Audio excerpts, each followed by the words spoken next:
Good morning, friends. My name is Sachin, and today I'm here with you with the novel named Oliver Twist. Right? We will be dealing with a brief summary of this novel, Oliver Twist, which was written by Sir Charles Dickens, and we will be dealing with the first part of this novel. Okay, so let's move forward and start with the summary of this novel. An unknown pregnant woman was found lying in a street, and she was brought into the workhouse. Right?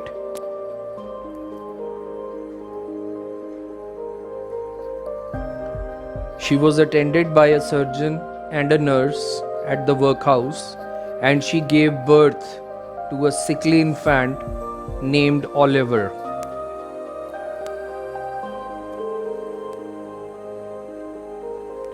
And soon after delivering the baby, that particular lady died. Right? Moving forward.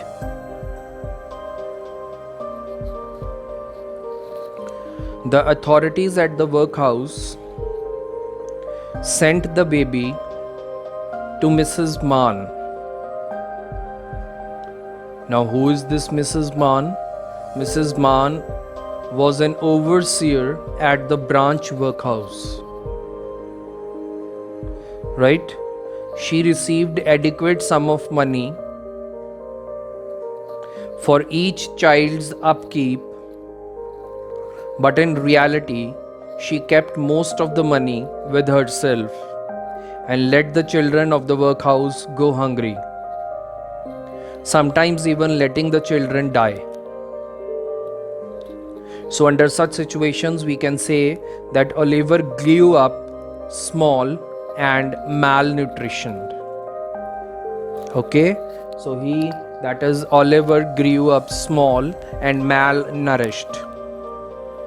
Moving forward.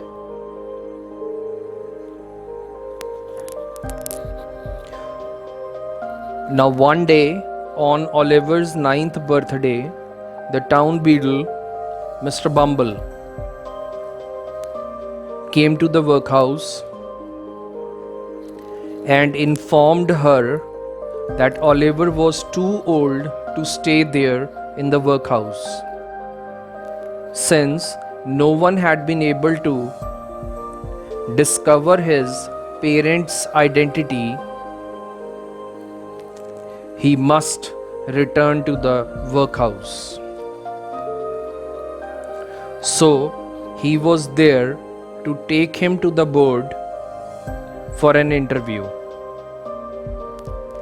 The workhouse offered him the opportunity to starve slowly rather to quick starvation on the streets. So we see that Oliver was a kind of a burden both on the authorities as well and Mrs. Mann as well. Moving forward.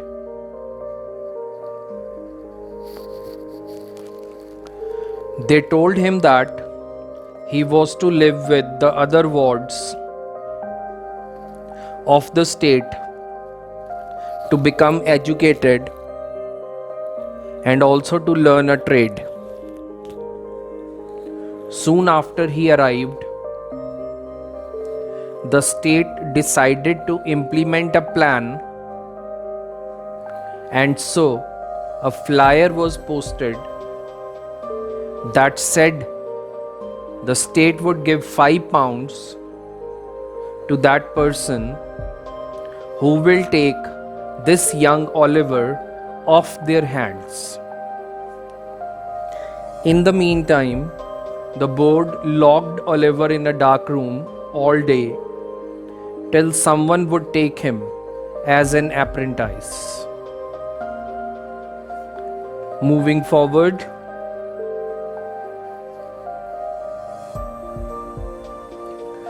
After many days of solitary confinement and beatings, Oliver thought that he would do anything to leave the workhouse.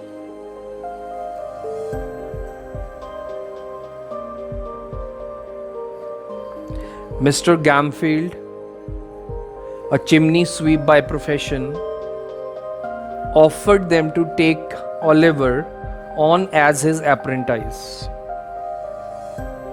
But at the last moment, Oliver begged that he must not be apprenticed to that person, Mr. Gamfield.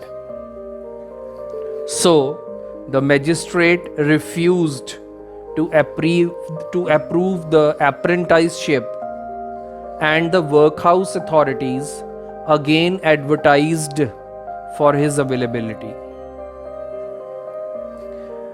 So Oliver refused to go with Mr. Gamfield, a chimney sweep, and finally the workhouse authorities had again to advertise for his availability. Moving forward,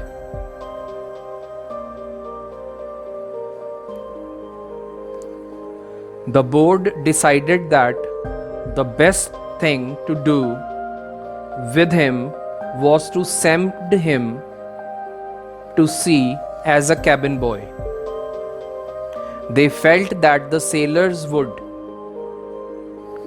take the best care of him, by which they actually meant that they would treat the worst and probably kill him. Mr. Sowerberry, a parish undertaker, took him as his apprentice, and finally they went to his house, where Oliver met Mrs. Sowerberry and the serving girl Shirley.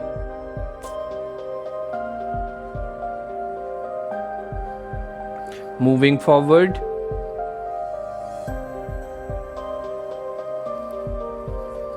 Mrs. Sowerberry served Oliver the leftovers that even a dog had declined to eat. But Oliver devoured the food as though it were a great feast.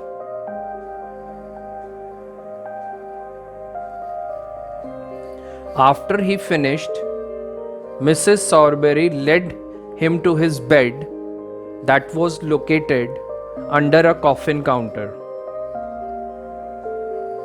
The next morning, Noah Claypole and Charolais went to call him, and the Sowerberry couple decided that as Oliver was a nice looking boy, he should be made a mute. Right? Moving forward,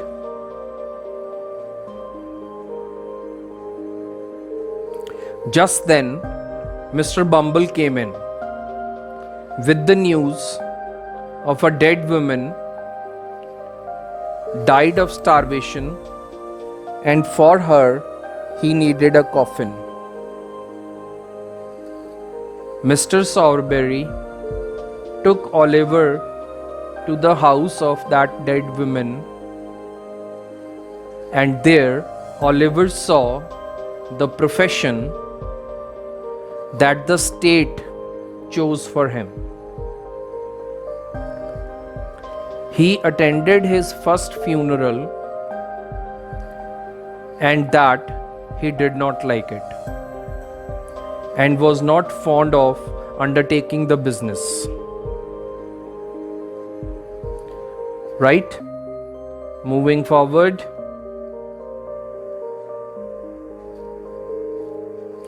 Oliver gained extensive experience in the undertaking, and Noah became increasingly jealous of him. One day, Noah asked him about his mother, and Oliver became upset. But Noah continued to taunt him and even insulted his mother till Oliver attacked him. Charolais and Mrs. Sowerberry beat Oliver and locked him in. So, Oliver rose early the next morning and left the house. Right? Moving forward.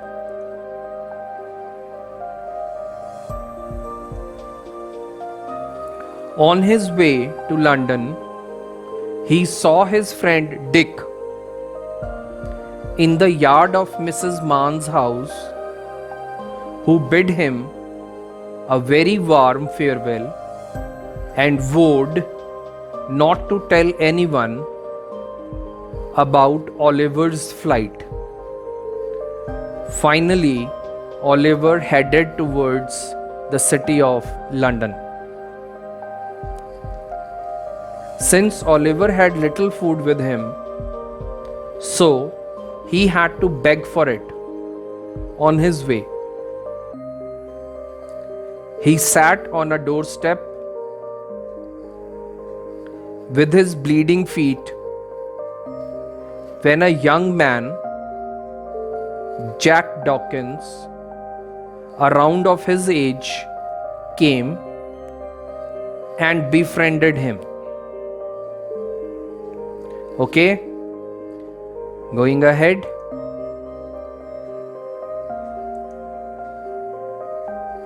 Oliver told him who he was and explained that he didn't know where he would be staying. Right? He didn't know where he would be staying. Jack told him to come with him and with his patronage stay with the man he knew. Oliver went with Jack into the house where he met an old Jew, Fagin. Fagin fed him and also introduced him to the other boys. Oliver learnt that Jack's nickname was the Artful Dodger. And finally, Oliver joined the band. Okay, moving forward.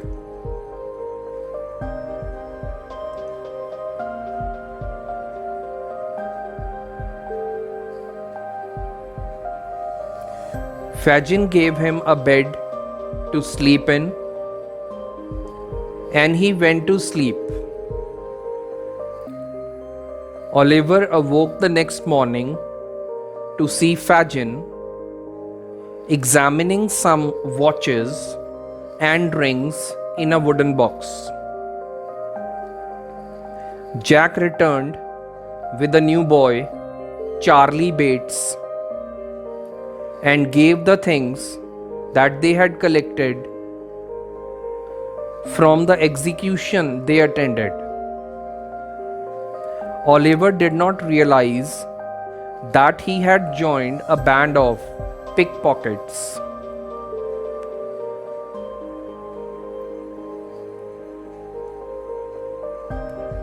Yes.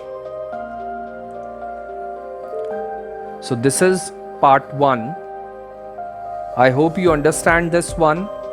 Just go through this video again and again to just make the story clear. Subscribe the channel for more. Like and share the video. And part 2 of this novel, brief summary, will be coming soon to you. So it's Sachin saying goodbye to you. Take care. Stay safe. Good night.